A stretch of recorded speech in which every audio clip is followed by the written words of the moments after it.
black people are not the original inhabitants of South Africa, which, in fact, they're realizing that now. When they claimed that they owned all the land, the original inhabitants, of who there are not many left, said, excuse me, we were the original inhabitants. You guys were migrants here as well, which they were. Okay, the original inhabitants of Southern Africa are called the Khoisan.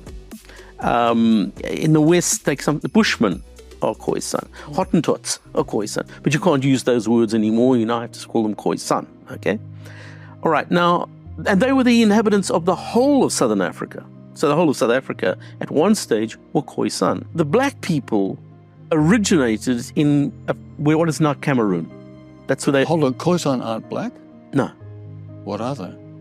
They're a completely separate ethnicity all on their own. In fact, if you look at them, they're kind of yellowy. They're a light brown yellow color, right. But they look more Asian than African. They do not consider themselves African. Interesting.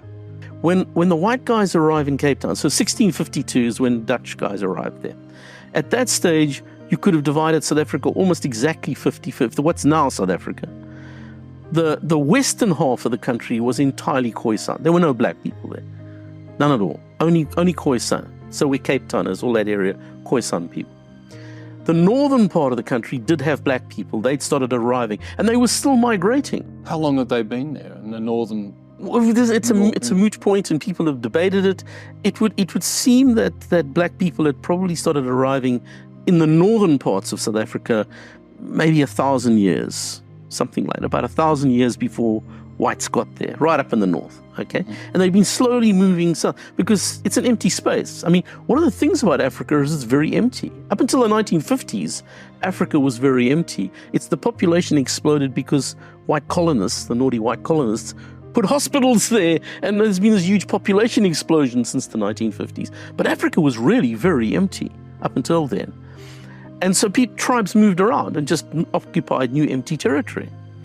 So the guys coming down from the north, who called the Bantu, it's called the Bantu expansions, when black people came out of the Cameroons, they'd been occupying South Africa and moving systematically south, down the east coast of South Africa. They were pastoralists, am I right? Yeah, they were pastoralists, yeah.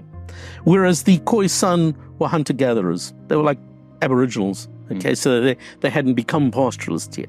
The black guys are migrating down from the north and settling, doing exactly what white guys are doing. So white guys, the Dutch guys from Cape Town, were settling by moving eastwards.